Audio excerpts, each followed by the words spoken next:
Ustaz. إلى حضرة النبي مصطفى محمد صلى الله عليه وسلم كلم الفاتحة. أعوذ بالله من الشيطان الرجيم. بسم الله الرحمن الرحيم. الحمد لله رب العالمين الرحمن الرحيم مالك يوم الدين إياك نعبد وإياك نستعين اهدنا الصراط المستقيم صراط الذين أنعمت عليهم غير المغضوب عليهم ولا الضالين آمين. أعوذ بالله من الشيطان الرجيم. بسم الله الرحمن الرحيم. الحمد لله الذي خلق الموت والحياة ليبلوكم أيكم أحسن عملا وهو العزيز الغفور الذي لم يلد ولم يولد ولم يكن له كفوا أحد. أشهد أن لا إله إلا الله وحده لا شريك له وأشهد أن محمدا عبده ورسوله. سبحانك لا علم لنا إلا ما علمتنا إنك أنت العليم. رب اشرح لي صدري ويسر لي أمري واحلل عقدة من لساني يفقهوا قولي. لا حول ولا قوة إلا بالله العظيم. أستغفر الله العظيم.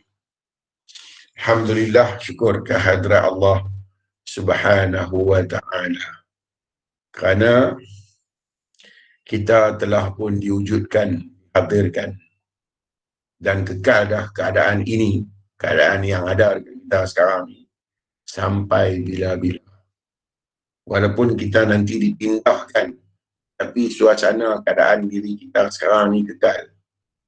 Kekal dengan kehambaan kita, kekal juga dengan kemanusiaan kita.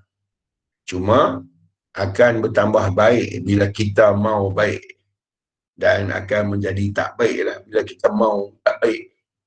Sebab Tuhan dah bagi kat kita seluas-luas peluang untuk kita nak jadi apa yang kita mau.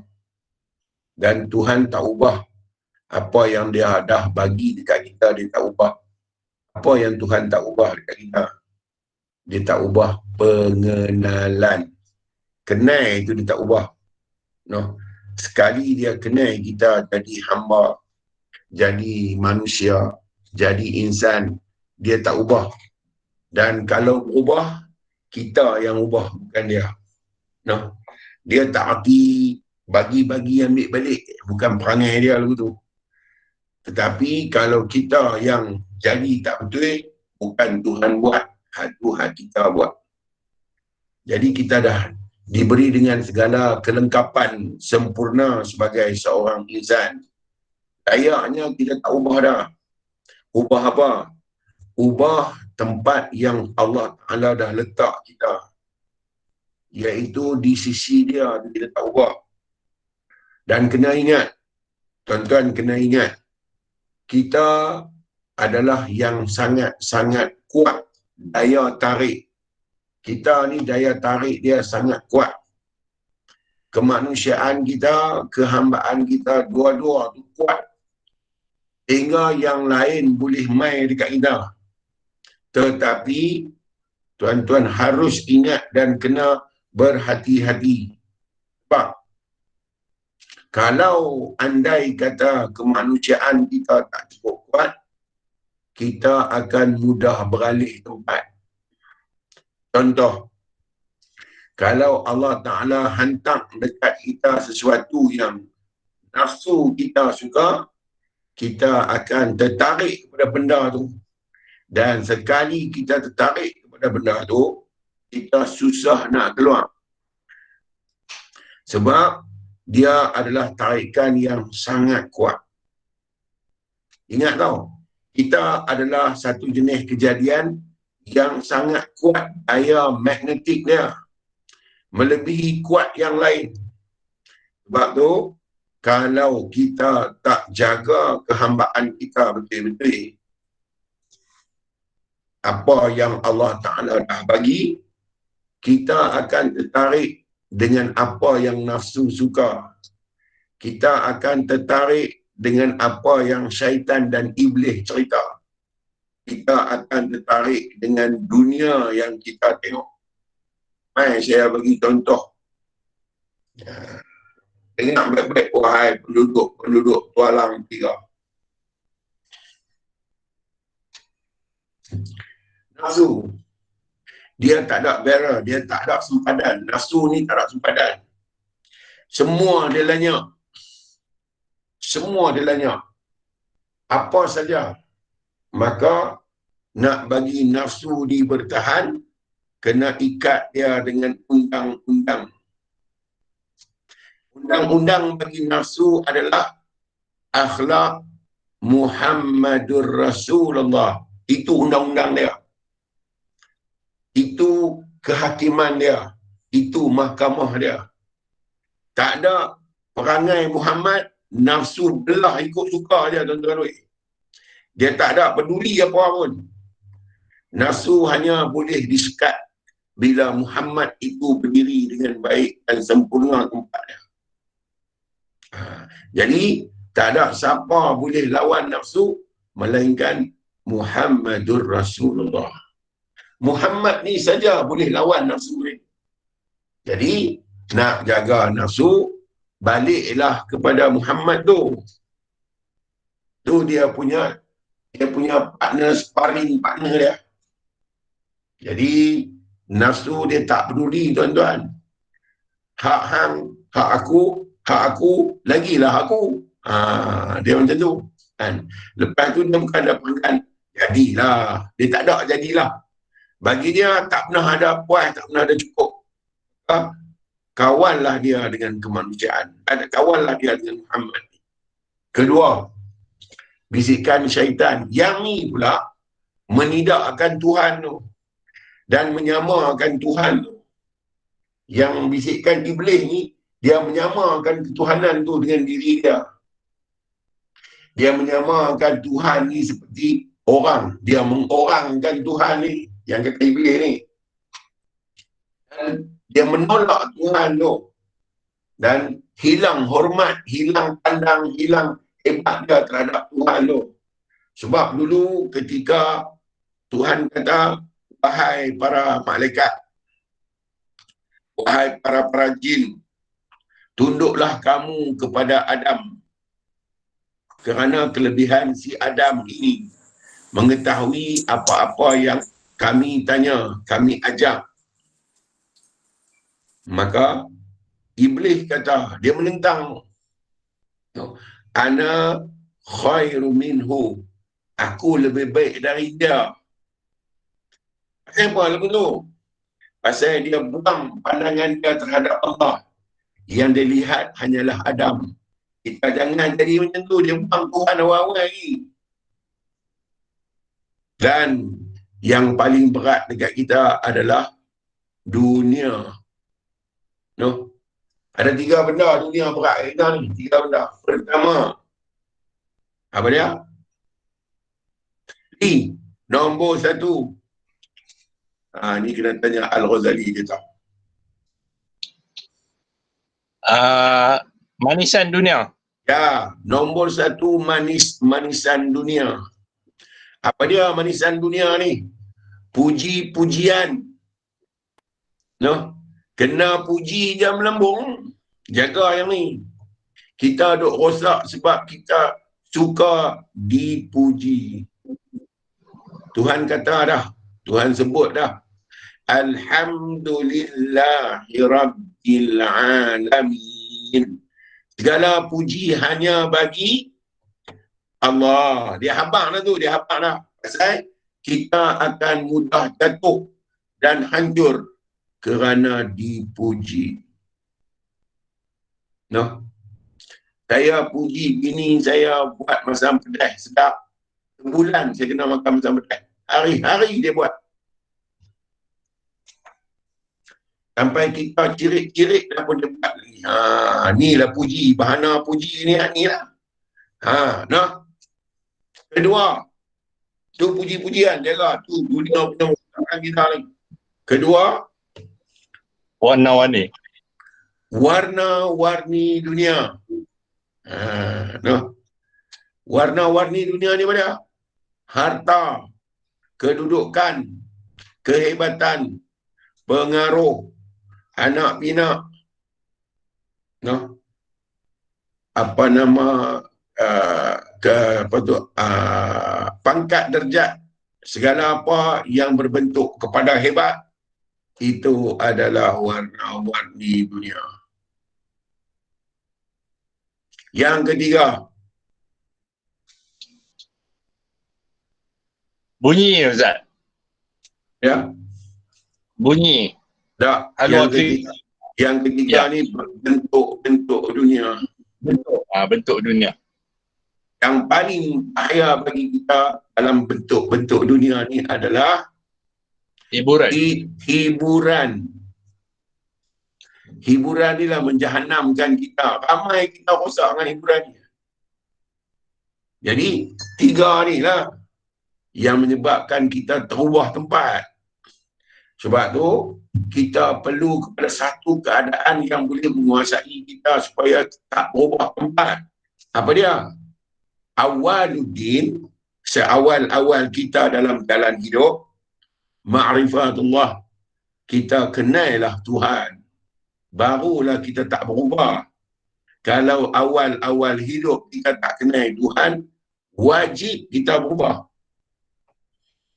Pasal apa berubah tu salah? Pasal kita suci. Kita datang suci, kita hidup suci. Kalau kita berubah, kita balik dalam kotak. Dan Tuhan itu maha suci. Tak boleh kotorkan dia. Kalau kita kotorkan diri kita dengan nafsu, dengan bisikan syaitan, dengan dunia, maka kita telah mengotorkan barang yang paling utama bagi Tuhan. Ingat, saya ulang kali ini. Kalau kita bagi diri kita kotor dengan nafsu, kotor dengan bisikan iblis syaitan ni, kotor dengan dunia, kita telah mengotorkan barang yang paling indah pada pandangan Allah. Kalau kita ada anak, kita ada kapal, model kapal antik, barang yang kita sangat sayang, model kapal antik ni, anak bagi patah dia punya layar, apa kita rasa? Beban Jaga, macam tu lah. Macam tu lah. Kita ni barang yang sangat Tuhan kasih, cinta, sayang. Tu kesucian tu. Tu semua kesucian. Sangat dia hargai, sangat dia muliakan. Tiba-tiba kita kotorkan diri kita dengan tiga hak besar ni. Maka tempat dia Jahannam. Laqad zara'na li jahannama katsiran minal jin wal ins. Akan aku penuhkan neraka Jahannam itu daripada mereka-mereka dari keturunan jin dan manusia. Belek-belek. Kita ni keturunan apa? Kita ni jin pun ada, manusia pun ada. Ingat, kadang-kadang jin banyak daripada manusia kita. Jenis mana? Jenis mana? Lahum, mereka-mereka, qulubun, yang memiliki hati. La yafqahuna biha, tapi tak boleh faham apa yang mereka rasa. Mampu hingga zukna. Walahum, dan mereka-mereka, a'yunun la yubsiruna biha, yang ada pandangan mata, tetapi mereka tengok, mereka tak kenal, mereka tak faham, mereka tak hati. Ni masuk neraka Jahannam berbual. Walahum adhanun la yasma'una biha, mereka-mereka yang ada pendengaran telinga, mereka dengar, mereka tak hati nak faham. Ni, mereka ni yang masuk neraka Jahannam. Ulaika kal an'ami bal hum adallun, mereka ini seperti binatang ternakan, malah lebih sesat teruk daripada binatang ternakan. Ulaika humul ghafilun, Dan mereka ini adalah manusia yang cukup ghaflah, lalai. No? Jaga tuan-tuan. Bunyi pun tak sedap lah ni. Tahu? Ni, benda-benda ni bunyi dengar tak sedap. Sebab apa? Sebab kita selalu macam tu. Kalau tak balik kepada kenal Tuhan, kita akan jadi teruk daripada binatang tu. Kalau tak kenal Tuhan, kita lebih teruk daripada jin dan iblis. Jadi, nak mengatasi semua masalah ni, baliklah kepada asal kita. Apa dia? Yang sangat mengenal siapa Tuhan kita. Okey. Okey. Jom baca Ustaz. Jom. Buku apa ini? Merah Padi. Merah Padi. Al-Hikam Ustaz. Okey. Tajuk apa macam best ya? Boh. Syarah nombor 5. Nombor 5 kenal lah tadi. Bualan. Buta mata hati. Tu dia baru lepas abang. Dia main dah tajuk ni. Ya Allah.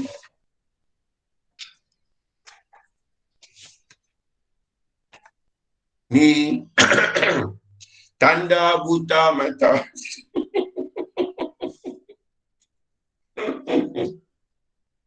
Buta mata hati terhadap mengenal Tuhan. Bukan buta mata hati terhadap hidup tu tak. Terhadap mengenal Tuhan tu. Tentang benda-benda lain jelek. Baju apa nak pakai. Benda apa nak makan. Yang tu jelek. Yang kata buta ni terhadap Tuhan dia tu dia buta. Hari ya. Jin. Bazarul kata jin mata buta. Ada lah ni semua bapak-bapak sengai. Baik. Syekh Ahmad Ibnu Ata'illah Al-Sakandari kata dia, A'udzubillahi minasyaitanirrajim. Ijtihaduka fima dumina laka wa taqsiruka fima tuliba minka dalilun ala intimasil basirati minka. Kata dia, kerajinanmu untuk mencapai apa-apa yang telah dijamin pasti akan sampai kepadamu. Di samping kelalaian terhadap kewajipan-kewajipan yang diamanahkan, ditugaskan kepadamu, membuktikan butanya mata hatimu. Ya tu, ini tentang hal-hal kemanusiaan kita pandang serius sangat. Tentang hal-hal kehambaan kita buat main-main je. Macam tu lah maksud dia. Hal yang Tuhan perintah, suruh jaga kita punya iman, suruh jaga kita punya takwa, suruh jaga kita punya peribadatan, kita buat remeh. Hal-hal makan, pakai, hal berhibur, seronok, terlalu serius kita pandang. Maka itu tandanya buta mata. Rukun negara ni hafal satu Malaysia. Daripada Perlis sampai ke Johor, sampai Sabah Sarawak, kena hafal rukun negara ni. Rukun kita terhadap agama kita. Tanya pun jawab lompat-lompat. Tak ada tertib langsung. Tanya ayat semayang, apa dia mula-mula? Basuh kaki dulu. Dia merepek. Pasal apa? Pasal terhadap dia dengan Tuhan dia, hati dia gelap. Terhadap dia dengan diri manusia dia, hati dia sangat terang dan sangat-sangat cerah. Inilah tanda buta mata hati. Janganlah jadi macam tu. Kita yang penting adalah kita dengan Tuhan, hubungan kita sangat intim. No? Sangat-sangat dekat dan kemah, bukan rapuh. Hubungan kita dengan Allah jatuh konkret atas kita, hubungan tak putus. Ini hubungan kita dengan Tuhan. No? Kapal terbang meletup jatuh kepala kita, hubungan tak putus. Ini kalau kita dengan hal-hal kemanusiaan kita very, very serius kita ambil. Tak boleh main-main ni, kena sungguh. Kita dengan Tuhan buat lengai. Suka tak suka, buat tak buat. Ni buta mata hati. Buta mata hati tak apa seronok. 5 perut, 2 setangkai, buta perut, ada akal. Tu lebih buta pun. Sampai hang tak tahu kata kecintaan Tuhan adalah diri hang. Tiba-tiba Tuhan bukan barang yang hang cintai sebagaimana cinta dia dekat hang. Ini buta perut. Tak ada yang paling indah pada pandangan Allah melainkan hamba-hambanya, kekasih-kekasihnya. Tak ada yang paling indah bagi dia. Tiba-tiba kita masih ada lagi yang lebih indah dari itu dalam hidup kita. Inilah buta mata hati. Pasal apa kita tak nampak diri kita ni diri yang paling besar dalam pandangan Tuhan. Kalau raja pandang kita pun kita dah boleh seronok, tuan-tuan. Kalau Perdana Menteri pandang kita pun kita boleh syok. Kalau Menteri Besar pandang kita, kenal kita boleh seronok. Ini yang pandang kita Malikin Nas, Ilahin Nas. Ni yang terbesar, raja bagi manusia, Tuhan bagi manusia yang pandang kita. Tiba-tiba kita buat remeh pandangan tu. Itulah dia habaq buta mata hati. Pasal apa tadi dulu? Pasal celek-celek mata kita disogokkan dengan kemanusiaan. Kita tak disogokkan dengan kehambaan. No? Firman Allah dalam surah Al-Ankabut ayat 60. Kata Allah yang berbunyi, A'udzubillahi minasyaitonirrajim. Wa ka'ayyin min dabbatin la tahmilu rizqahallah. Rizquhallahu yarzuquha wa iyyakum wa huwas sami'un alim. Yang bermaksud beberapa banyak binatang yang melata yang tidak sanggup membawa rezekinya, iaitu makanan keperluannya. Allah yang menjamin rezekinya juga terhadap kamu. Siapa dia bubuh ayat ni? Dia nak habaq dekat kita. Kalau semut yang tak ada otak, yang tak ada akal, yang ada otak, yang tak ada akal, Tuhan masih jaga bab rezeki badan dia. Semut ni bagus dia apa? Bagus dia pertama, sangat disiplin, menghormati ketua, dan yang cukup rajin. Semut ni lagi bagus dia apa? Binatang yang tak ada darah. Apa kena mengena dengan tak ada darah? Bila tak ada darah, energi, tenaga kurang. Okey. Tetapi pasal Tuhan itu Ar-Razak, yang maha memberi rezeki, Al-Wahhab, yang maha memberi, semut pun boleh makan. Kita risau pasal makan. Tengok tak? Tu dia buat ayat tu. Butanya mata hati yang semut pun aku bagi makan, takkan aku nak biar. Tak. Kalut bak makan tu, bacok kodok, cok kelia, onde-onde, lepas tu cucuk lawa, lepas tu segala maknanya cucuk. Duk kalut dengan cucuk tu tak habis-habis. Walhal, di balik makan tu, Tuhan tunjuk kasih sayang yang cukup tinggi lah. Dah. Inilah pasal nama dia buta mata hati. Kita tengok semut. Makanan dengan tempat dia jauh. Tetapi bila yang menjaga tu Tuhan, tengok balik juga.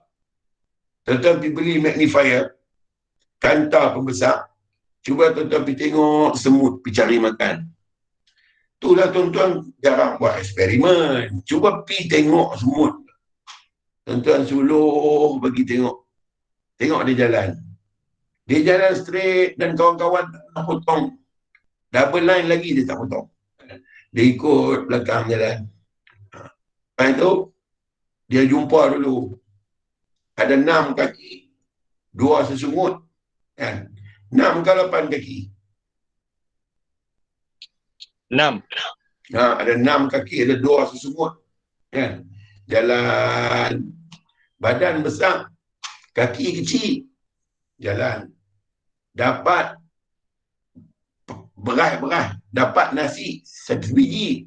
Nasi besar pada dia. Kan? Nak naik ke mana? Kena pegang, kena tali, atas belakang. Jalan, melelong ni. Jalan, balik. Jumpa kawan, mesti pikok. Kan? Kawan kata dapat di mana? Dia abang, sebelum aku lempak nasi dia kepala, habis je aku berat ni. Habis tengok malam. Semua kawan mai jumpa tegak. Tuhan tunjuk kat kita semut yang perangai. Ada surah semut. Ya. Apalah kita ni bingai teruk pada semut. Kalau semut boleh cakap, kita duduk teropong dia kata main dekat sikit boleh. Tapi dekat sikit, dia tepuk paha dia, dia kata, Firah. Dia baru tu kita. Pasal kita teruk daripada semut. Pasal apa? Kalut dengan rezeki. Kunun-kununnya tak makan, tak boleh mati. Ya. Itu yang dia ni kata, buta mata hati. Besar sangat. Ni dalam ni ada 84 orang. Siapa di sini daripada umur setahun sampai lot, kemarin baru makan? Tak ada. Kan? Hari-hari makan. Tuan-tuan agak-agak, kita makan nasi berapa kilogram dah? Oi, banyak kilo dah Ustaz. Lori-lori. Itu yang Tuhan kata dalam Quran. Thumma latus'alunna yawma idzin 'anin na'im. Dan sesungguhnya aku akan tuntut kepada kamu di atas setiap nikmat yang kamu terima. Udah bungkui kita. Dia nak tuntut satu-satu. Makan nasi lori dah. Nasi kita kenal kita kenal nasi. Kan? Bukan satu jenis. Tokak nasi macam-macam. Pondok lorak juga sebadan. Sedang-sedang doktor kata berhenti makan nasi, tembun ingat dah ni. Sagi boleh terbalik kot. Sampai doktor kena pesan. Contohlah saya nak habaq betapa kita terlalu untuk tengok pasal kemanusiaan kita. Kita tak tengok tentang kehambaan yang lebih-lebih 1000 kali, 2000 kali, 3000 kali lebih penting daripada kemanusiaan kita. Kita tak tengok yang tu.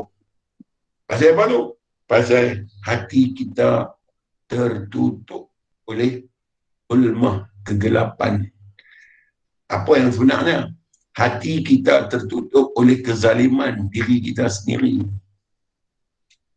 No? Kemudian dia kata, firman Allah dalam surah Taha ayat yang ke-132. Kata Allah yang berbunyi, A'udzubillahi minasyaitanir rajim. Wa'mur ahlaka bis salati wastabir 'alaiha la nas'aluka rizqan nahnu narzuquka wal 'aqibatu littaqwa. Yang bermaksud perintahkan kepada keluargamu supaya solat dan sabarlah dalam melaksanakannya. Kami, yakni Allah, tidak menuntut kamu supaya mencari rezeki. Kami, yakni Allah, yang menjamin rezekimu dan akibat, yakni kemenangan yang terakhir bagi orang yang bertakwa. Nampak? Suruhlah anak-anak semua tu mendekati aku. Suruh mereka semua kenal aku. Suruh mereka belajar kenal aku dan buatlah solat macam orang yang kenal aku. Soal makan minum, soal kehidupan, semua jangan bimbang. Aku Tuhan. Terus risau yang tu. Itu Tuhan kata. Dan aku menjamin, dia kata, aku yang jaga rezeki dia. Pasal apa? Pasal aku adalah Ar-Razak, yang maha memberi rezeki. Percayalah, yakinlah tentang tu. Tetapi soal kamu, soal hubungan kamu dengan aku, jangan kamu sia-siakan. Jangan kamu pandang remeh. Sebab itu adalah keselamatan bagi hidup kamu. Tu, supaya solat, ajaklah anak-anak isteri supaya kita tahu solat sebenarnya benda apa. Ajak bagi faham supaya dia buat solat solat menjadi platform dan menjadi konkret bagi diri dia. Sebab solat itu adalah hubungan. Paling mudah, solat itu adalah communication, perhubungan lah, kan, dengan Tuhan. Solat ini adalah tali hubungan langsung dengan Allah. Dan dia adalah pengenalan, dia adalah penyaksian, dan dia adalah pengetahuan dan kefahaman tentang Allah dan diri. Maka suruhlah solat dalam keadaan betul-betul kenal. Sebab kalau solat biasa, kita masih tak terhindar daripada kita beralih tempat. Kena solat betul-betul. Bukan kadang mengaji tentang istilah solat daim. Itu semua istilah, nak buat tentang apa yang tu. Tak guna yang tu. Itu istilah solat khasyi'in. Itu semua istilah aja. Ya. Kita betul-betul daim, betul-betul ada hubungan kita dengan Tuhan yang tak pernah terputus. Ya. Iaitu bila kita boleh hidup dengan mengetahui bahawa diri kita sebenar adalah diri pandangan mutlak Tuhan dalam seawal-awal diri Tuhan tu, dalam seawal-awal ilmu dia adalah kita. Kena tahu yang tu adalah diri kita sehingga boleh berlaku semua gerak dan diam pada kemanusiaan kita. Yang ni kena tahu dulu. Maka itulah maksud dia solat. Pada nak mengasingkan faham-faham yang lain, dia perlu kepada pelaksanaan.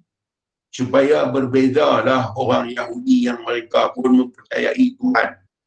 Berbezalah dengan Nasrani yang mereka ni juga mempercayai Tuhan. Beza dengan Majusi yang mereka juga yang mempercayai Tuhan. Juga berbeza dengan etis-etis yang tak percaya kepada Tuhan. Bezalah dengan orang-orang yang normal dia, orang asli yang tak tahu apa langsung. Hanya kerana solat saja. Kalau solat yang badan kena buat, kita tak buat, kita dengan mereka tak ada beza. Ni itu solat. Tu dia kata, suruh ahli keluarga solat dan sabar. Pasal apa? Bukan boleh buat main-main. Tak boleh buat main-main walaupun dengan fizikal, kena buat betul-betul. Sampai Tuhan kata, celaka mereka yang solat kalau kita main-main. Fawailul lil musallin, celakalah mereka yang mendirikan solat. Pasal apa tu? Pasal tu solat taklidin, solat orang-orang yang suka meniru, solat orang-orang yang ikut orang. Ni solat yang dikecam, celaka. Alladzina hum an salatihim sahun, orang-orang yang solat dengan main-main, solat dengan tak sungguh-sungguh. Alladzina hum yura'un, dan orang-orang yang solat penuh dengan menunjuk-nunjuk, solat riak. Yura'un itu orang yang riak. Solat orang menunjuk-nunjuk, nampak di luar aja solat, wahai nak tunjuk je diri yang sebenar, tak tahu lagu mana nak duduk. Maka sabar dalam melaksanakannya. Belajar dulu, mengaji dulu. Mengaji fik bab solat ni dari seawal-awal, daripada niat sampai tertib mengaji semua. Mengaji luaran dia, mengaji dalaman dia. Kalau fik kena mengaji syarat sah, kena mengaji rukun, kena mengaji syarat wajib, kena mengaji sunat mutlak, kena mengaji sunat muakkad, kena mengaji sunat hai'ah, kena mengaji sunat yang banyak-banyak sunat lagi kena mengaji. Sunat ab'ad dalam solat. Kena mengaji tentang perkara-perkara yang sebelum solat itu kita perform. Mengaji dulu. Berat tuan-tuan. Sebab dia benda yang diulang-ulang setiap hari sampai mati. Sampailah Abang Jamil mampus. Tu. Kena buat semayang. Bukan main-main. Kan? Tak boleh berhenti. Lagi kita tak majnun, lagi kita tak lupa, lagi kita tak pengsan, koma, pitam, lagi kita tak jadi orang yang terlena, solat tak boleh berhenti. Pasal apa? Pasal hubungan kita dengan manusia sangat-sangat kuat, dengan Tuhan sangat-sangat kuat. Maka solat ini menjaga hubungan tu. Satu, mengekalkan keislaman kita. Dalam solat ada kalimah tasydid. Dalam solat ada kalimah syahadah. Rukun Islam yang pertama adalah mengucap kalimah syahadah. Maka solat nak mengekalkan ucapan. Baru ucap, faham tak lagi. Kita kena solat tak boleh berhenti. Sebab kalimah syahadah itu adalah satu-satunya kalimah yang membezakan antara hamba dengan manusia. Jadi kita dalam solat, kalau kita mengucap kalimah syahadah di luar, hukum dia sunat. Mengucap kalimah dalam sembahyang, hukum dia wajib. Jadi tak boleh tinggal. Tu dia kata sabar dalam melaksanakannya. Pasal apa? Berat. Kita hadut rajin, hadut buat daripada kecil pun main.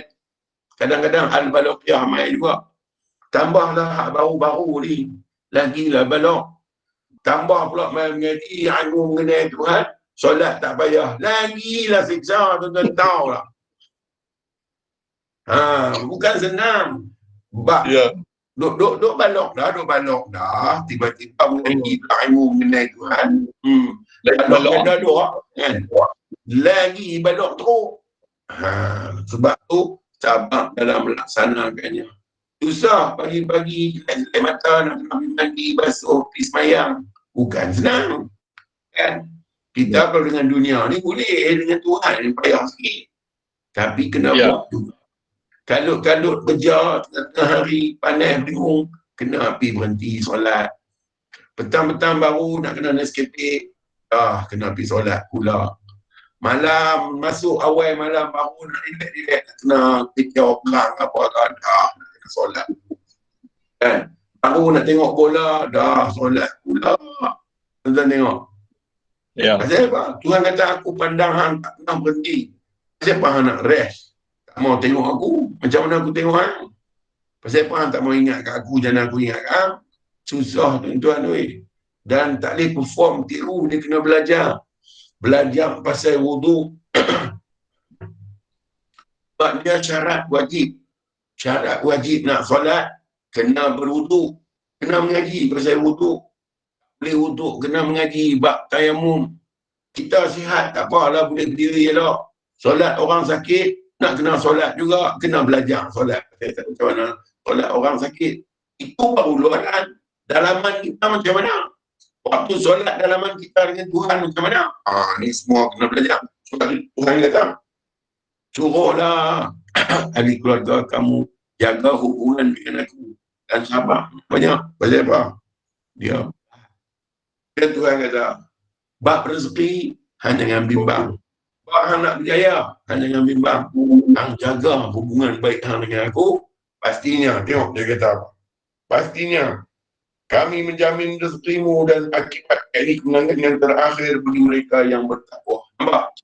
Bab hang punya sukses hang jangan risau. Aku yang jaga. Betul? Jagalah baik. Bukan mudah tuan-tuan. Bukan mudah. Lagi jadi bab pengenai Tuhan ni, lagi berat amanah kita nak kena tanggung. Bukan simple-simple, suka-suka, bukan seronok-seronok. Lagi kata, aku tak diutuskan untuk seronok. No. Aku diutuskan untuk memperbaiki akhlak manusia terhadap. Nah, sambung lagi. Kerjakan apa yang menjadi kewajipan terhadap kami dan kami melengkapi bahagian kami. Nampak? Buat apa yang menjadi kewajipan kita terhadap Tuhan. Apa dia? Mensucikan diri kita supaya tidak terusik oleh apa-apa pun yang berkemungkinan besar kita akan mudah terpengaruh. Jaga yang tu. Dan yang paling besar, jangan adakan sesuatu yang lebih besar daripada apa yang Tuhan tengok. Jangan wujudkan sesuatu di keliling kita melebihi daripada apa yang Tuhan pandang terhadap diri kita. Di sini ada dua kata Syekh. Yang pertama, iaitu yang dijamin oleh Allah, maka jangan menurut seuzan, berburuk sangka terhadap Allah. Yang Tuhan dah jamin rezeki tu bimbang tu pastinya berlaku kat kita. Dia jamin dah 4 perkara dia tulis terhadap hidup kita dunia ni bila kita sampai. Dia tulis dah bagaimana kita nak hidup. Mesti berlaku benda tu kat diri kita. Jangan risau tu. Kedua, dia tulis dah jodoh pertemuan. Dengan siapa kita nak kahwin, berapa kali kita nak kahwin. Macam best je. Macam best je bunyi tu. Itu saya tak terlibat kan. Saya duduk-duduk kawan kata tu. Siapa yang berasa kemai sangat, buat. Berasa yang londe-londe, terus duduk buat. Saat ni kena pergi tidur dekat kul. Semua leceh semua. Okey. Yang ketiga, Allah Ta'ala telah menetapkan kematian kita, ajal maut kita. Bila, bagaimana, di mana, dengan apa, cara mana, steady dah Tuhan letak. Yang keempat, Tuhan telah meletakkan kita sama ada bahagia atau apa dia? Ahli syurga atau ahli neraka. 4 ni Tuhan letak dekat kita, siap dalam diri kita. Selama kita hidup, yang ni telah termaktub dan siapa pun tak boleh nak ubah. Dia tetap bagi, dia tetap kerjakan apa yang dia nak dan dia buat macam mana dia mau. Yang pastinya dia terbitkan kita daripada perut seorang perempuan yang beragama Islam. Alhamdulillah. Alhamdulillah. Dia keluarkan kita daripada benih seorang bapa yang beragama Islam. Alhamdulillah. Hak ni kita tak boleh pilih tuan-tuan. Tuhan pilih kat kita. Yang ni saja tak erti nak habaq tuan-tuan weh. Kalau saya habaq leceh ke habaq. tak boleh nak, tak tahu nak habaq macam mana. Punyalah rasa syukur, tak erti nak habaq tuan-tuan. Dia pilih mak ayah kita orang beriman. Dia pilih mak ayah kita orang Islam. Kita tak sempat nak berdoa tuan-tuan. Kita tak sempat nak minta, ya Allah, bagilah aku jadi orang Islam. Dia pilih awal lah. Ya. Yang ni siapa tak boleh buat apa, pilihan mutlak diri dia. Dan ni kalau nak cerita tuan-tuan, apa pun kita tak boleh tuntut dah kerana kita Islam. Dalam dunia serba hancur ni, kita masih kekal dengan iman. Dalam dunia serba tak betul ni, kita masih kekal dengan kepercayaan kita kepada Allah. Dan ingat senang nak buat. Tak senang tuan-tuan. Melainkan bila Tuhan nak dan dia bagi. Kita dapat free dah yang ni.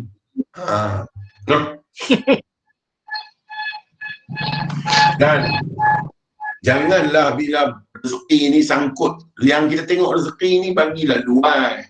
Bukan bak makan minum saja. Rezeki ni luas. Terlalu luas rezeki Tuhan ni. Maka jangan duk buruk sangka. Hak tu Tuhan kata aku bagi ke jangan bimbang. Tetapi persentage yang aku mau, bukan persentage yang hang mau. Sebab kalau ikut persentage hang akan merosakkan diri hang sendiri. Kalau persentage yang aku bagi, nescaya hang pasti selamat. Dan yang kedua, yang dituntut oleh Allah, maka jangan kau abaikan. Apa yang Tuhan suruh kita, jangan jadi orang yang pandang remeh. Teruskan kamu ke dunia ni adalah bertujuan untuk kamu menikmati apa yang aku miliki, apa yang aku ada sebagai Tuhan, dan kembalilah kepada aku setiap kali kamu berada dalam kekusutan. Setiap kali dalam kekusutan, dan setiap kali kamu dalam kebahagiaan, baliklah dekat aku. Sebab semuanya milik aku. kamu hanya merasai sahaja. Kamu hanya menikmati sahaja. Sebab kamu tidak akan boleh memiliki sampai bila-bila kamu tetap merasai. Maka aku tak utuskan kamu untuk yang lain. Aku utuskan kamu untuk mengetahui aku adalah Tuhanmu. Aku untuk nak merepek dalam dunia ini. Kamu adalah sentiasa dalam pandangan aku. Aku jadikan seluruh alam ini untuk berkhidmat kepada kamu. Dan aku jadikan kamu untuk pandangan kasih sayang aku. Jangan lu ubah-ubah. Jangan lu pandai-pandai. No? Aku tak buat kamu untuk yang lain. Aku buat yang lain untuk kamu. Tapi aku buat kamu khusus untuk diri aku. Maka jangan adakan sesuatu yang lain dalam diri kamu melainkan. No? Kalau tidak, sekali lagi, kamu sengaja telah mencampakkan diri kamu ke lembah Kebiasaan. Okey. Okey. Dan Fabian sekarang. Baik. Dan kata Allah, ni hadis kursi, Tuhan sebut, abdi ati'ni fima amartuka wala tu'allimni bima yuslihuka. Wahai hamba-Ku, taatilah semua perintahku dan jangan memberitahu kepada aku apa yang baik bagimu. Yang ini, jangan mengajar kepada aku apa yang menjadi hajat Tuhan. Taat dekat aku, bukan taat dekat dia tu berarti kita kena duduk dalam keadaan peribadatan sepanjang masa. Taat yang dia maksudkan tu, jiwa kita tak pernah terputus daripada dapat mengesan dia dalam apa saja situasi hidup kita. Taat yang ni, apa saja yang kita hadapi dalam hidup kita, kita dapat mengesan ianya adalah tanda-tanda kebesaran Allah. Okey. Dalam sebuah hadis yang maksudnya sedemikian, mengapakah orang-orang mengagungkan orang kaya? Sebab dia tak kenal kaya dia betul-betul lagu mana. Bila dia mengagungkan orang kaya, dia akan dapat faedah. Sangkanya orang kaya boleh bagi faedah dekat dia. Lepas tu kita suka bermuka-muka dengan orang-orang yang macam ni. Kita terpaksa kena jadi budak-budak suruhan dia. Kerana kita menagihkan yang kita sangka dapat memberi kita kehidupan. Tu dah hadis ni kata, kenapa orang suka mengagungkan orang kaya? Pemboros. Sebab tak tahu kenang budi. No. Pemboros tak sedar diuntung. Habiskan apa yang dibagi kunun-kunun, dia banyak. No. Tak ada seorang lagi atas dunia ni yang kaya mati kaya. Bila mati semua miskin. Dan walaupun cukup kaya, tetapi bila mai tang mati, dia terpaksa mengetahui diri dia yang sebenar. Fakir. No. Ya. Kemudian dan menghina ahli ibadah. Pasal apa? Berlawanan antara ahli dunia dengan ahli Allah ni berlawanan sangat. Sebab tu mereka ni suka peleceh orang-orang yang nak pergi kepada Tuhan. Suka peleceh. No. Dan mengikuti tuntunan Quran hanya yang sesuai dengan hawa nafsu mereka. Ambil Quran ni yang kena dengan untungnya bagi badan.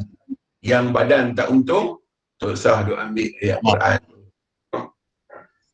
Dan sedang yang tidak sesuai dengan hawa nafsunya ditinggalkan.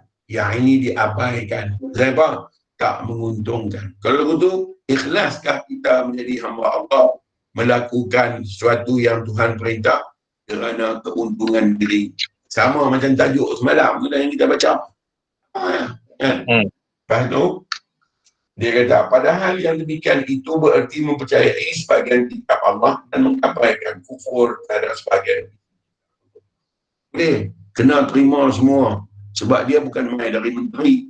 Dia bukan main daripada raja. Dia main dari Tuhan. Yang Tuhan sebut, tak pernahnya tak betul. Sebab Tuhan itu Al-Alim, Al-Hakim, maha berilmu dan maha bijaksana. Bijaksana. Mereka berusaha mencapai apa-apa yang dapat dicapai tanpa usaha, iaitu bahagian yang pasti tiba dan ajal yang tertentu. Dan rezeki yang menjadi bahagiannya, hak tu kalau nak jaga sangat, hak tu mesti sampai kan.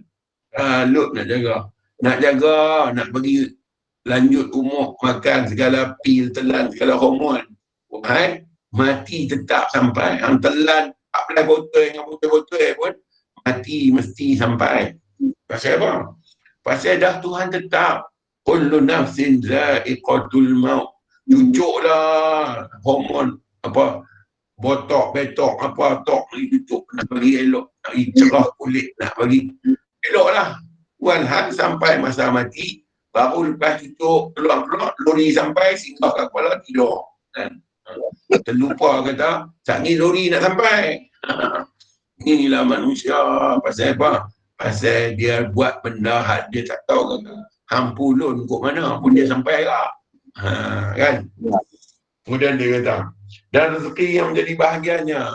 Hak ni kadang-kadang tak ada fikir, baru teringat nak makan roti surai, tiba-tiba roti surai pun sampai. Baru teringat kan? Lepas tu, kalau hak tak jadi rezeki, pulun pergi beli mi Jawa, beli mi Bandung kan. Balik nak makan dengan mak adik di rumah kan. Buat baliklah sebungkus. Buat balik sebungkus, satu lagi buat tambah, beli sebungkus ekstra ni. Balik nak makan lah dengan mem di rumah. Sampai-sampai mem tengah duk cakap dengan anak orang mana pun, kita pun tak apa nampak. Di mata tak apa nampak dah. Duk tengok, balak mana pula ni kan. Sampai-sampai anak menakan kita belah bini kita. Anak menakan kata, hang mai mana? Mai di ni nak bagi mak suruh mai hantar hingga Kasam kan. Yang mai tu pula hantu mi Bandung. Habis bahagian kita dapat kat dia. Lepas tu kita balik, dia tengok kita bawa balik mi Bandung. Dia kata, Pak Long macam tahu ya saya mai. Habis. Sana tengok. Kita bawa balik nak makan. Bini buh kat dia sepinggan. Makan pula banyak. Gua pinggan dia palun kau. Lepas tu, dia kata macam sedap je Pak Long. Mi ni. Mai sikit. Mak makan dia bagilah nak makan dia. Kita jelin kat bini kita. Biar lah kat dia. Bini lain. Tak nak. Kalau bukan bahagian kita duduk dalam pinggan, orang nak. Ya, betul. Jangan buat leceh. Jangan buat leceh. Sesungguhnya, duit sinar, duit KWSP, bukan kita punya. Tok Sah duk cita-cita sangat. Duit tu mereka punya. Mereka dah tahu dah nombor kita semua. Kita buat keluar je, mereka tunggu. Selang kaki tunggu. Mereka main elok je. Rumah kita bocor, sana bocor, dan bocor sampai. Maknanya, duit sinar tu bukan duit kita, duit mereka. Tok Sah dah buat leceh. Kalau begitu, pilih kerja yang tak ada EPF, lagi senang. Siapa pun tak boleh kan. Dan tak mana pahala. Nampak dia kata ni. Dan mereka berusaha mencapai apa yang dapat dicapai tanpa usaha, iaitu bahagian yang pasti tiba dan ajal itu. Dan rezeki yang menjadi bahagian, tetapi tidak berusaha untuk mencapai apa yang tidak dicapai oleh capai kecuali dengan usaha, iaitu pahala-pahala yang besar, amal-amal ibadat dan dagangan yang tidak akan usaha. Itu tak pulun pula. Hal-hal makan, minum, pakai, tempat tinggal ni pulun. Kunun-kununnya nak kena bahagia hidup di dunia. Terlupakah kata kita ni musafir? Kita musafir je tuan-tuan, bukan kita bermustatin. Kita ni bermukim saja. Lepas ni semua barang nak kena tinggal. Mai dogiam, balik pun dogiam. Duk bawa banyak-banyak balik tu apa, tak boleh sampai kat dia pun. Dia bawa mai, dia kata dan telah kami dapati kamu datang kepada kami bersendirian. Abanglah. Dan seperti pada mulanya, seperti mana kamu pada asalnya sendirian. Ada apa? Dan kami dapati kamu tinggalkan di belakang kamu apa-apa yang kami kurniakan kepada kamu. Semua tinggal. Saya tinggal hal lain tak apa. Bini tu kita tinggal juga. Tu leceh sikit. Kawan-kawan ni pula, kawan-kawan punya perangai ni, dia kata, Ustaz bimbang, anak bini kami tolong tengok. Tengok, kita tak mati lagi dia nak tengok dah. Kita bukti ni, hasta la vista baby, habis. Hal lain tak apa lagi. Bini kita pun dia nak berkawan juga. Punya leceh, mantap sekor. Saya hal lain tak apa. Hal lain lantak biar. Tapi bini ni pula depan ni abang Zohor, bang Asap, bang Maghrib, bang Nepang, bang ni. EPF keluar aja. Hasta la vista lah bungkus. Dan nak apa? Mai tak ada apa, balik pun tak ada apa. Kan? Ya. Badan kita mai dulu lengkap, tak lengkap dah. Hilang banyak dah kan. Tanya lain, habang lain, tengok hilang. Apa habang Ustaz? Mandi dah. Itulah pasal.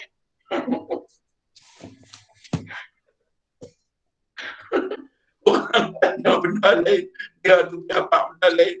Aku 54, bukan 64 lagi.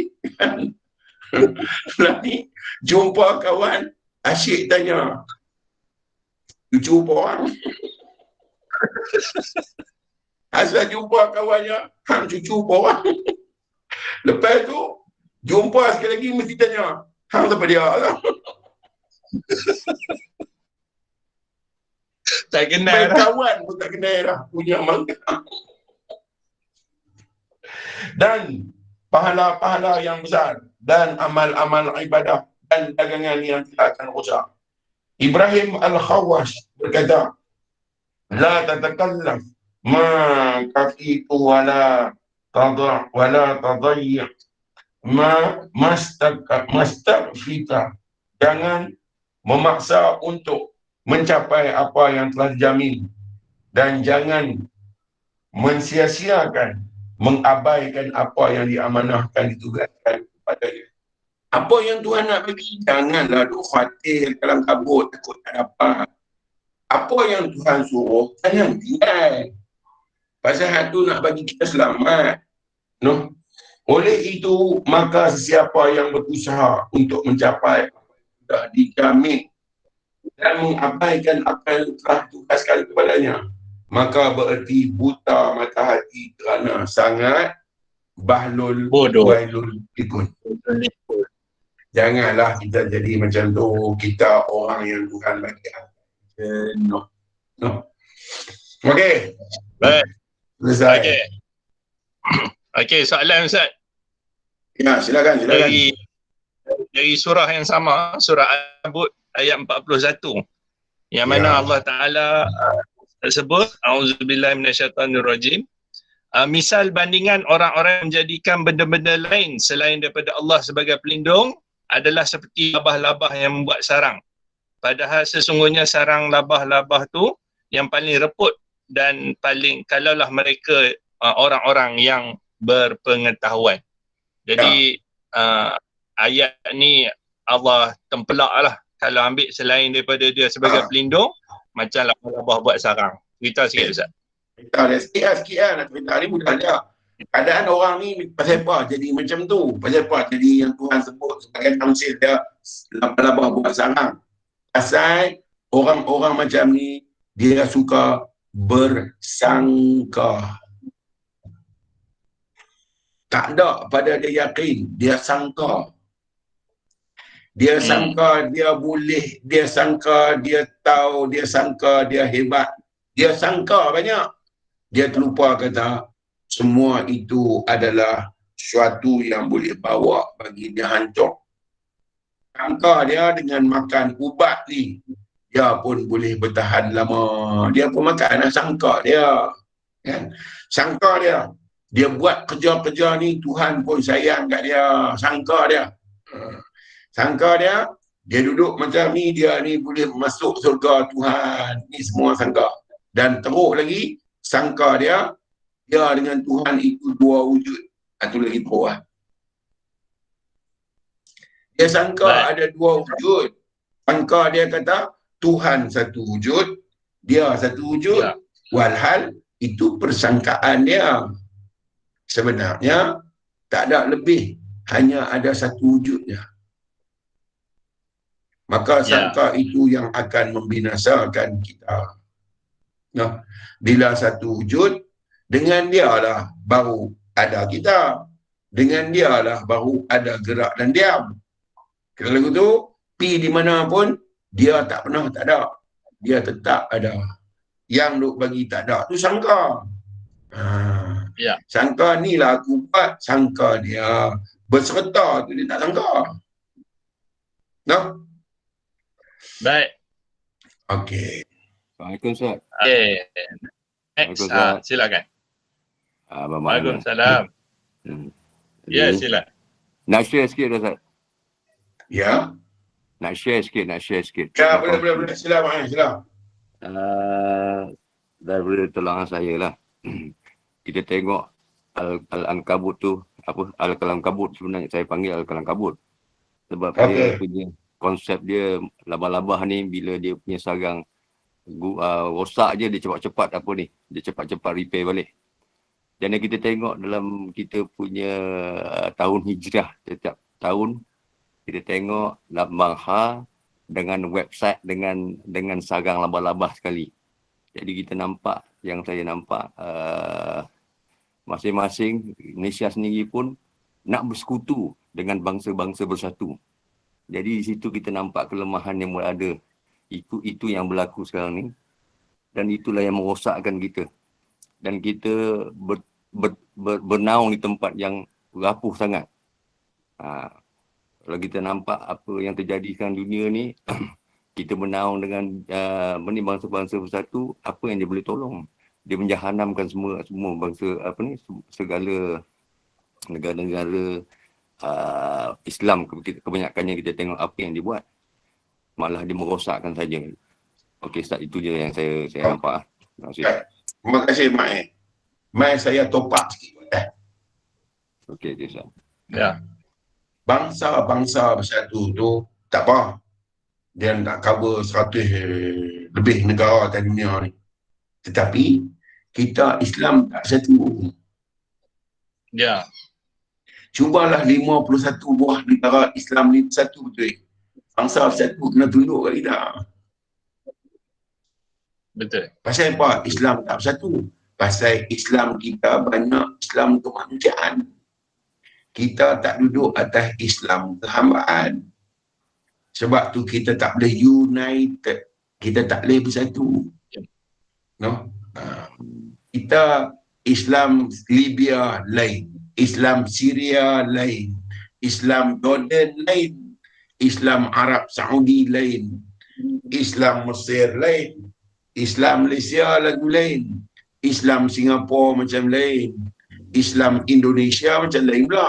Islam Thailand lagu lain. Bangsa bersatu banyak kita lagu tu lah.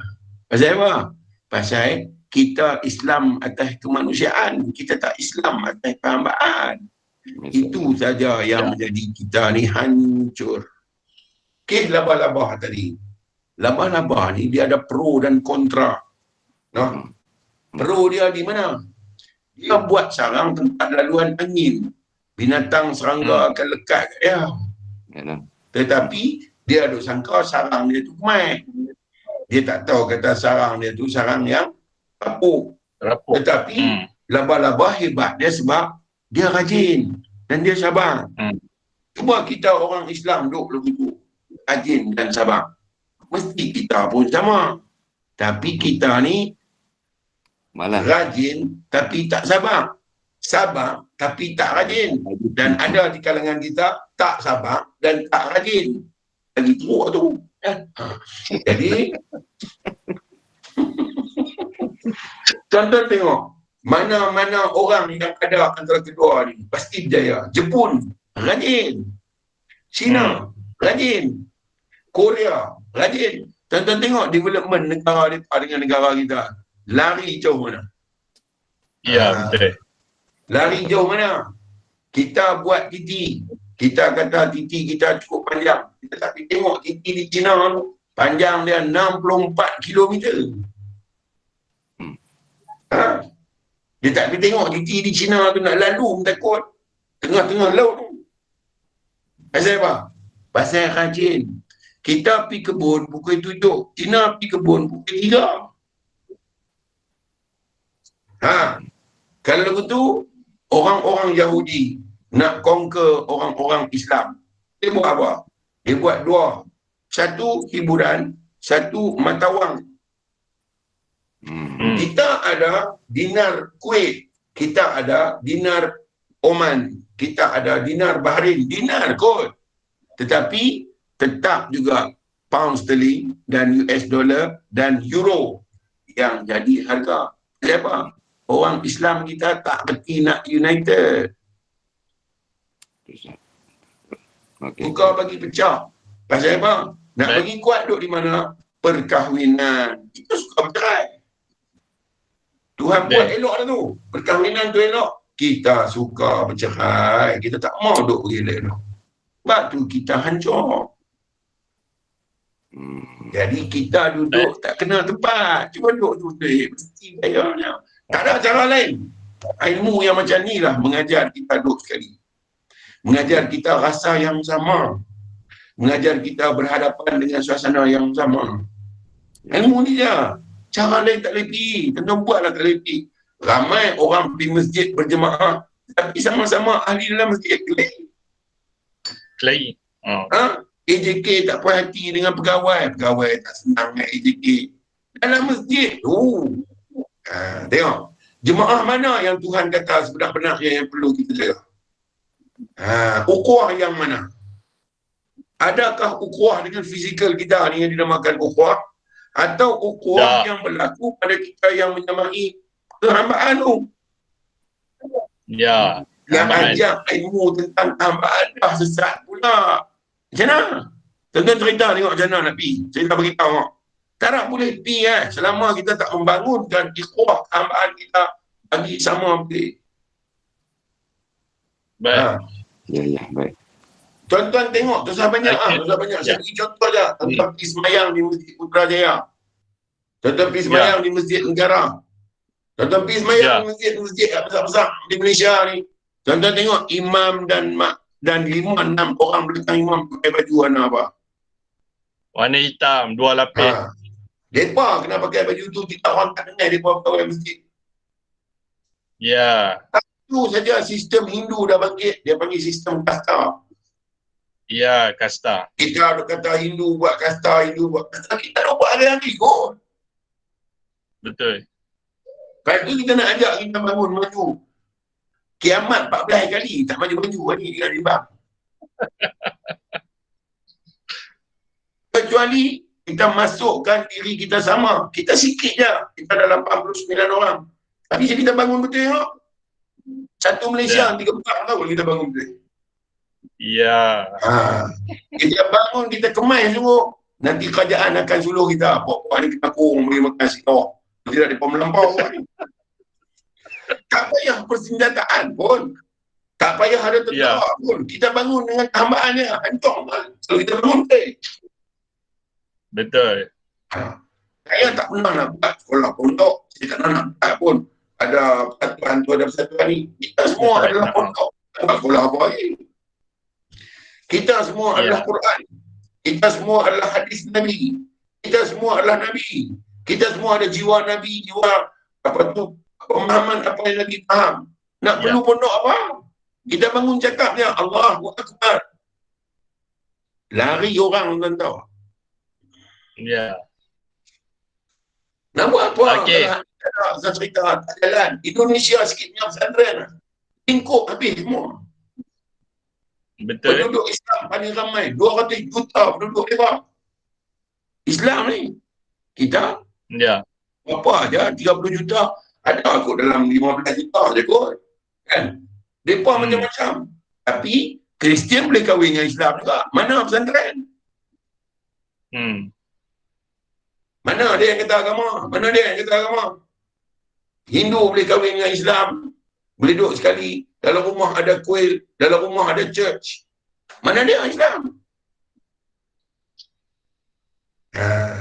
Suka tak suka, kena duduk kami lah. Jalan ni saja bagi selamat. Kalau tidak, bungkui. Ya. Kalau nasi bungkui tak apa juga kan. Okey Ustaz. Ni Okey, soalan daripada terima kasih. Baik. Ni soalan daripada Anwar Ustaz. Ya. Okey, dia tanya, Assalamualaikum Ustaz. Nabi Muhammad sallallahu alaihi wasallam pernah bersabda, kekayaan sebenar bukanlah kekayaan pada harta, tapi kekayaan yang sebenar adalah kekayaan pada jiwa. Yang kata jiwa tu macam mana Ustaz? Minta Ustaz rendang. Kita dah ngaji ni.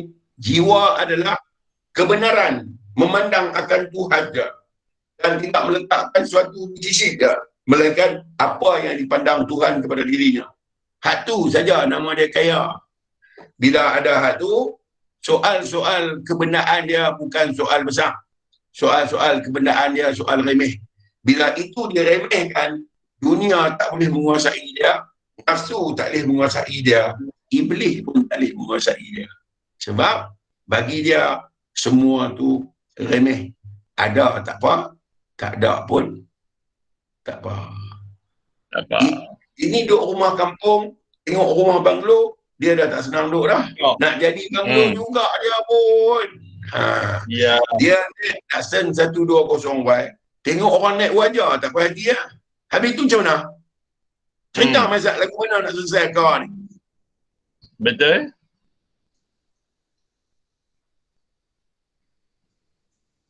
Okey. Okey Ustaz, tanya Ustaz. Ya. Selagi tidak dapat membezakan antara kemanusiaan dengan kehambaan, maka tak ada cara lain Ustaz. Selagi kita tak tahu apa dia yang dikatakan hamba dan apa yang dikatakan manusia, selagi itulah kita berada dalam kegelapan. Islam itu nur, Islam itu cahaya menerangi. Islam itu cahaya yang menampakkan kebenaran, iaitu menampakkan hakikat yang dinamakan hamba. Cahaya Islam ni. Dan berdirinya seorang hamba kerana mengetahui akan sifat-sifat yang Allah Ta'ala telah letak kat diri dia. Sehingga dia dapat menyaksi ketuhanan Allah dan membangun jiwa dia. Maka selama tu dia adalah nur ala nur. Cahaya atas cahaya. Kalau tidak, dia tetap zulmah. Sebab tu orang kapiak pun tahu benda ni. Mereka nak satukan antara putih dan hitam. Mereka letak atas keadilan. Tengok baju orang-orang kapiak, Yahudi, Nasrani. Color besar mereka putih dan hitam. Mereka nak cantumkan benda tu supaya senang mereka takbir. Tak boleh. Putih tetap putih, hitam tetap hitam. Kerana yang mengetahui putih itu bukan putih, yang mengetahui hitam itu bukan hitam. Maka dia kena duduk dan mengetahui dia bukan hitam, dia bukan putih. Tetapi dia cukup peka apa dia hitam, apa dia putih. Aduh, ya Allah. Aduh. Itulah yang dikatakan yang dapat membezakan antara kedua Ustaz. Hak tu saja yang paling fitrah pada setiap perkara yang diadakan Tuhan, yang paling fitrah yang dapat membezakan di antara keduanya. Bila dia duduk dalam tu, dia tak akan terpengaruh sama ada putih ataupun hitam. Ya. Baik. Ada lagi? Silakan. Zarif, silakan. Assalamualaikum warahmatullahi wabarakatuh. Waalaikumsalam warahmatullahi wabarakatuh. Ya, Zarif. Terima kasih Ustaz atas penerangan. Rasa bab ni personally saya kena tahu buta mata hati ni. Saya nak tanya, bolehkah kita kata buta mata hati ni sebenarnya dia buta dalam melihat pandangan Tuhan terhadap diri dia? Ya, yang tu lah. Itu yang berlaku. Yang tu. Hak tu lah yang betul. Buta diri dia pada melihat bagaimana dia dalam pandangan Allah. Dia tak nampak tu. Bila tak nampak tu, dia duduk atas sangka yang saya kata tadi ya. Ya. Tu yang dinamakan buta mata hati. Kalau buta mata hati nampak macam tak syok dengar. Apa dia? 5 perut, 2 setangkai. Buta perut, tak ada akal. Orang tua dulu sebut perkataan tu sebab dia nak cerita ni tapi dia tak tahu nak elaborate. Kita hari ni kita boleh rendangkan benda tu, kita lebih faham. Ya. Orang tua kata betul tak? Betul. Kuman seberang laut hang kuman seberang laut hang nampak. Gajah depan mata hang tak nampak. Bab dunia hang tengok sungguh, bab Tuhan hang tak nampak langsung. Satu yang orang tua kata. Okey Ustaz. Jadi sebenarnya Ustaz, yang patut kita warisi pada generasi akan datang adalah ilmu ni lah Ustaz. Ya. Betul Ustaz? Betul. Dan yang patut kita warisi dan generasi-generasi kita warisi adalah jiwa Muhammadur Rasulullah. Warisilah jiwa dia. Sebab dia datang untuk memperbaiki akhlak. Ya. Baik. Cerita pasal Nabi tak habis. Cukup misai simpan janggut. Itu cerita pasal Nabi. Tak habis pakai serban. Cerita pasal Nabi tak habis pakai jubah. Ambil kayu berus gigi. Macam tu saja kau cerita Nabi ni. Cerita Nabi cakap benda-benda tu jaga. Cerita Nabi tidur pekok kaki. Cerita Nabi tidur menghadap kiblat. Kalau kita nak cakap pasal Nabi, nak cakap benda-benda tu saja jaga. Itu level Nabi. Yang kata Nabi ni kekasih Tuhan, cakap-cakap benda tu makan 3 jari. Nak cakap benda tu je dengan Nabi ni. Adakah Nabi diutuskan nak buat benda-benda tu je? Tak. Apalah jumut sangat ni, ya Allah, ya Tuhan. Sempit sangat, sempit. Sempit sungguh. Dan ustaz-ustaz semua mengajak yang tu je pada umum. Wahai dia pun tahu apa dia yang sebenar, dia pun tak abang. Doa abang cakap gerak kuku hari Jumaat. Islam ni banyak tu jaga. Gerak kuku. La ilaha illallah Muhammadur Rasulullah. Islam ni banyak tu je. Malam Jumaat baca Yasin. Sebab tu puak-puak Wahabi bengang tu. Betul pun nak mereka kata tu pun. Cubalah bagi luas sikit. Bila kata hadis, macam mana hal ehwal hati Nabi, hal hati dia memandang Tuhan dia dengan ketundaan yang sangat-sangat hingga menerbitkan kata-kata dalam mulut dia, menerbitkan perihal perbuatan dia. Kenapa? Kerana pandang dia pada Tuhan yang terlampau hebat. Orang tak cerita pun. Yang kita nak tahu atas dunia ni Tuhan tu. Sebab dia saja yang menguasai seluruh alam. Orang tak cerita. Tempat cerita dia Nabi. Orang bukan nak cerita perihal luar tu. Orang nak cerita perihal hati dia. Bagaimana dia pandang. Sehingga dia tidak rekod kaki. Siapa dia rekod tu? Apa yang dia pandang. Terbit dia mana Ustaz nak? Mana? Yang tu orang nak cakap. Pasal apa dia potong misai ni? Sebab apa dia tinggal janggut? Pasal apa? Kenapa perbuatan tu terbit? Orang nak cakap yang tu.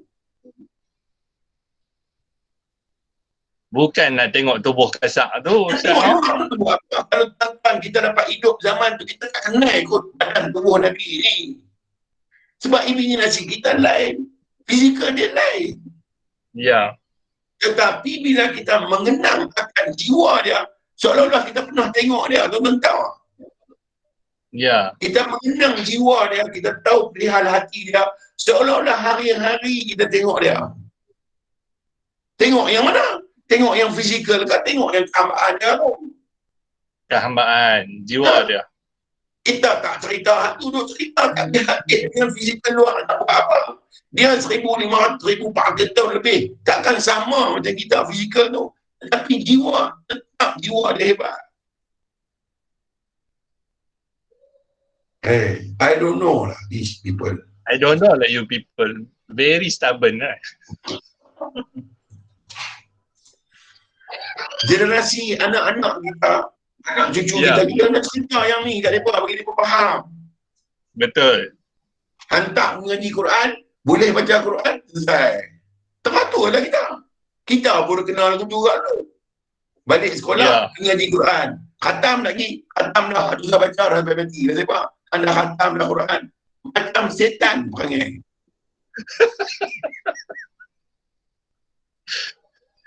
Sepatutnya Ustaz, agama ni bawa manusia kembali kepada Allah, bukan pergi tempat lain Ustaz. No? Agama tu harian dia, agama tu kehidupan dia. Apa dia?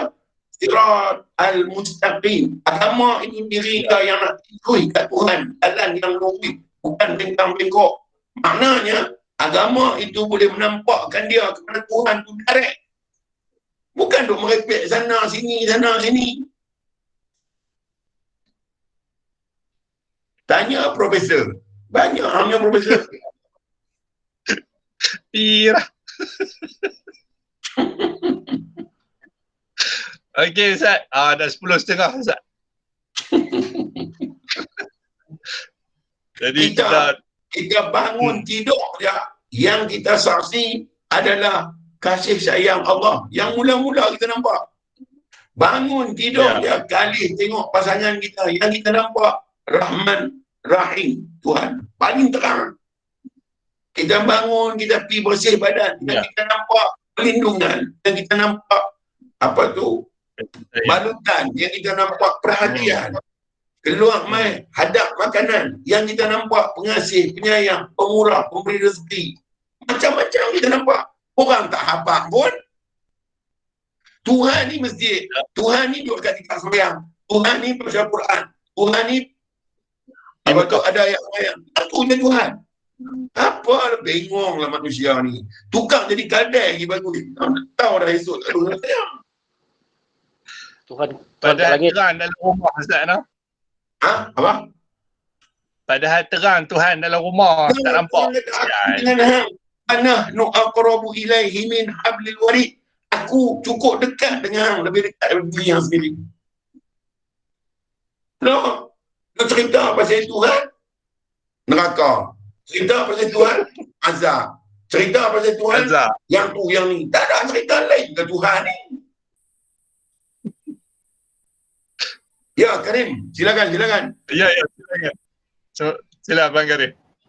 Assalamualaikum warahmatullahi wabarakatuh Ustaz dan semua. Waalaikumsalam warahmatullahi wabarakatuh. Waalaikumsalam warahmatullahi wabarakatuh. Ni saya ada satu macam cadangan Ustaz. Saya ingat saya nak memohon, kalau boleh Ustaz, boleh ke Ustaz kita adakan satu kelas khas untuk kami nak membawa ahli keluarga kami ni dalam kelas Google Meet ni, untuk Ustaz buatkan satu kelas khas untuk membangkitkan keterujaan mereka terhadap Tuhan.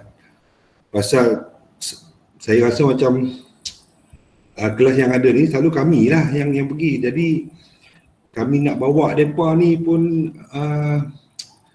tak tahu lah macam mana nak cakap tu. Kami pun nak pandai. Faham. Maksud saya tu nak satu kelas spesifikasi Ustaz untuk hak benda yang Karim cakap tu ada dalam kepala saya lama dah. Tapi bila main online macam ni, budak-budak dia payah ada konsentrasi. Ya. Dia kena duduk depan dia. Cakap sesuatu yang dia tak ubah tempat duduk dia. Kita boleh sedar dia. Okey. Maknanya kita cari satu jalan yang mana kita boleh himpunkan. Sebulan sekali pun cukup. Betul Ustaz, betul. Suatu tempat kita sediakan makan. Jadi orang tak boleh bertanya apa dia. Sebab apa? Kita buat kenuri. Kenuri apa? Kenuri jumpa adik-adik. Betul. Orang tak boleh buat alasan apa. Timbul tiga. Kita buat kenduri jumpa adik-beradik, kita cakap sikit, kita apa tu, pasal kami ni jauh-jauh dapat jumpa seorang, dapat duk. Masa tu kita habang. Masa tu dia. Terima Hatta kasih. kena tanya Al-Ghazali Ramli, dia urus. Ya, tu memang tadi dah habaq dah awal-awal kat depa. InsyaAllah. Kita tuan-tuan buat, saya tak ada masalah. Tak dapat sebulan sekali. Satu hari khusus yang kita semua boleh berhimpun. Kita duduk tu, kita buat makan. Orang tak boleh main tanya kita, ni apa dia ni? Kami buat makan, jumpa adik-adik. Kan? Dan sekali kita buat, dan kita tetap dalam keadaan kita tak nak apa pun. Kita nak bawa manusia balik kepada Allah. Dan Nabi kata, buatlah pada ahli keluarga yang terdekat. Jangan mencari orang lain dulu. Anak bini kita dulu lah. Allahuakbar. Terima kasih banyak Ustaz. Patutnya kita lah sahabat. Kita pun macam mereka lah. Baik kita duduk sekali dengan mereka. Bukan tak nak abang Ustaz. Tak ni abang. Mereka faham lain pula. Kita abang lain. Mereka faham. Tak pakar lagi Ustaz. Tak lagi lepas abang, mereka hantar kita pergi kat psychiatric. Suruh doktor cek kita ni awak. Apa? Macam tak betul dah. Okey Ustaz. Terima kasih banyak Ustaz. Okey. Kalau tak ada apa-apa, kita tangguh dulu Ustaz. Baik, insyaAllah. Ya. Baik. Tapi sebelum tu Ustaz cerita sikit Mak Cak dengan arwah Pak Cak. Mak Cak dia bancuh hayak. Lepas tu Pak Cak apa? Kita ni macam raja lah. Saya pergi mengaji dengan arwah Haji Ghazali. Bukan Ghazali Ramli, Ghazali lain. Tapi Ghazali lah. Kan saya panggil dekat dia Pak Cak. Dia best friend ayah saya. Ayah saya duk mengajak di rumah. Masa tu tahun 80. Saya darjah 80. Saya tingkatan 1. Dia main awal juga. Dia main tahun 79 lah. Di rumah setiap hari Jumaat pukul 11 pagi. Dia akan duduk dengan ayah saya baca kitab Darun Hafiz. Darussamin. Kitab Darussamin. Dia baca belaga lutut. Saya duduk tengok pasal tu saya masa kecil duduk jadi macam apa sengai untuk ada orang ni kan. Dia pun belaga lutut, baca 2-3 satang. 2-3 satang ni 2-3 baris. Lepas tu dia pun menangis. Yang saya menangis. Pacak Ghazali ni menangis. Dia pun peluk-peluk. Habis-habis menangis semua. Pacak Ghazali kata apa? Aku nak balik dah Haji. Okey, jumpa minggu depan. Minggu depan pun yang sama. Mai peluk tu raja balik. Sampai saya kata, mai dah ni game retek ni mai dah. Lepas dia peluk raja. Tak faham lah daripada ni. Saya tak faham sungguh masa tu. Dan saya tak tahu kata, Pacak tu lah yang saya akan mengaji kat dia. Sampai lama, saya tak tahu lagi, tak ingat dah. Bila dah saya besar, saya tak ingat dia tu. Mai, sampai saya tengok dia hari mula, saya kata, orang tua ni duduk mengaji kat ayah aku. Dia duduk tang ni. Rupanya dia best friend ayah saya. Lepas tu bila saya mengaji dengan dia, dia kata kat saya, yang ambil mengaji kat aku, saya faham. Kawan tak mengaji kat ayah? Tak boleh lah, dia tu cengih lah. Macam, cengih gila kan. Mengaji. Pak Cak ajak saya ingat 6 tahun saya mengaji direct dengan dia. Dia ajak tentang tata susila kemanusiaan. Yang mana kita punya adab manusia kita ada. Macam bancuh teh, mai letak macam kita ni raja. Pak Cak senyumnya. Pak Cak tanya saya, hang tak malu lah? Saya kata, malu apa pula? Dia kata, hang tak malu ke? Allah Ta'ala meletak cawan di depan hang. Allah Ta'ala meletak cawan dengan piring depan hang. Letak Allah senyum kat hang. Tak malu lah. Kaya melupuk masa tu tuan-tuan. Bila dia sentuh. Sebab tu, sejak dari tu, dia bantu hayaknya, saya pendik dia. Saya tak tunggu lah. Saya tak berani. Kan? Dengar macam baju je saya pergi dia macam mesengkat. Ni yang Pak kata, jangan jadi raja. Kita ni cecai je kot. Sebab tu, jangan bagi bini hidang. Kita lah hidang. Dia dah masak dah. Alah, takkan tak tahu kot. No? Bini dah basuh baju dia. Kita pergi cidai lah. Pasal apa? Nak menghilangkan rasa malu. Tu baru hadis.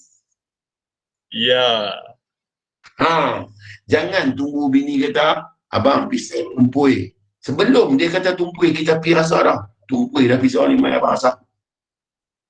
Tu baru betul. Kan? Janganlah sampai tengok bini dah muka dah hitam belegam panas. Baru kita nak pergi tanya, janganlah. No. Kita kenal Tuhan. Lepas tu Macam kata kat macam mai sat RM10. Ayah hang tak ada ke? Aku ada pergi bagi sat. Hang jangan bimbang lah. Sagi Tuhan ganti balik hang. Macam kata. Lepas tu macam senyum sambil bawa talam pergi ke dapur. Macam pergi ke dapur, ada seorang mai sembang macam sejak dia tanya apa tau. Dia ada dalam tu. Dia ambil 100, dia bagi Pacang. Pacang kata letak dalam tu. Dia pasal apa je? Letak dalam tu. Orang tu letaklah duit tu sebelah kiri Pacang, sebelah kiri depan kaki dia, depan kepala dia. Kata orang tu pergi macam ramai pula dalam ada kuih. Macam letak, macam ada tu yang tiang kan sampai. Tonton tengok orang macam mana. Macam ambil duit tu, pergi tak marah. Tak marah. Baik. Jom Ustaz. Lepas tu, kami duduk sembang. Dan lagi hampa tak duduk pada kehambaan. Hampa tak boleh ada. Hampa tak boleh ada kasih sayang. Hampa kena jadi hamba betul. Macam mana? Hampa buang semua beza. Jangan bagi ada beza. Hampa bagi ada sama. Lepas dia bercakap je tuan-tuan, seekor anjing main depan rumah dia. Depan kami duduk depan pintu tu. Dengan seekor ayam bapak. Ayam bapak tu jalan tepi anjing. Serendek. Peluk letak badan dia gesek-gesek dekat anjing tu. Duduk depan kami. Dia kata, betul tak aku kata kat hamba? Hampa tak buang perbezaan sampai bila pun hamba tak ribut sekali. Hamba kena ada sama. Jangan bagi beza. Ayam dengan anjing ajak muka. Terus liau balik pintu. Baik. Saya kena 6 tahun direct ni. Kalau tidak, saya tak boleh nak habaq kat tuan-tuan macam mana. Betul. Saya kena macam-macam ni. Itu yang saya boleh habaq macam mana. Tuan-tuan percaya, balik aduk kami. Anak, tuan-tuan tak ada je anak cari. Tuan-tuan percaya. Tuan-tuan tak ada sekejap je anak cari. Ayah mana? Dia tak kira tuan-tuan nak balik ke dia, tak balik ke dia, nak kenal dia, tak kenal dia, tak kira. Dia tahu, bila dia teringat, tuan-tuan mesti ada depan dia. Tuan-tuan boleh sampai tahun tu, tuan-tuan dah dianggap sangat percaya. Baik. Okey. InsyaAllah. Okey. InsyaAllah. Umur panjang jumpa Isnin lah pula. InsyaAllah. Cuti-cuti lah sama. Tak mau berjalan. InsyaAllah. Moga dalam rahmat, dalam keberkatan, dalam lindungan Allah selalu, insyaAllah. Amin. Cadangan Karim kali itu kemukakan kepada lembaga pengarah tu. Muhammad Ghazali Ramli bergembira abang dia dan bincang-bincang tengok macam mana. Kisah-kisah tuan-tuan abang je saya pergi dengan syarat ada tambang, ada si lemak, sampai jangan pipi Sarawak lagu dia saya apa penat. Baik, melawak. Kita. Dan insya-Allah. Moga Allah Ta'ala permudahkan apa yang kita nak, insya-Allah. Dan InsyaAllah. moga kita mampu heret orang lain sama untuk bersama-sama kita balik kat Tuhan, insya-Allah. Amin. Dan kalau ada umur, biarlah dalam barakah. Janganlah umur panjang dalam kita serabut. Biarlah umur kita panjang dalam barakah, insya-Allah. Berkurang mohon maaf, saya sudahi dengan aqulu qawli hadha wa astaghfirullah al-azim li wa lakum. A'udzu billahi minasyaitonir rajim. Bismillahirrahmanirrahim. Alhamdulillahi rabbil alamin. Wassalatu wassalamu ala asyrafil anbiya'i wal mursalin wa ala alihi wa sahbihi ajma'in. Amin. Raditu billahi rabba wa bil islami dinna wa bi Muhammadin nabi wa rasulah. Allahumma aftah alaina futuhal arifin warzuqna fahman nabiyyin bijari. Allahumma faqihna fid din wa 'allimna ta'wil wahdina siratal mustaqim. Allahumma arina al-haqqa haqqan warzuqna ittiba'ah wa arina al-batila batilan. Allahumma rabbana آتنا في الدنيا حسنة وفي الآخرة حسنة وقنا عذاب النار. وصلى الله على سيدنا محمد وعلى آله وصحبه أجمعين والحمد لله رب العالمين. سبحانك الله بحمدك أشهد أن لا إله إلا أنت أستغفرك وأتوب إليك. أعوذ بالله من الشيطان الرجيم. بسم الله الرحمن الرحيم.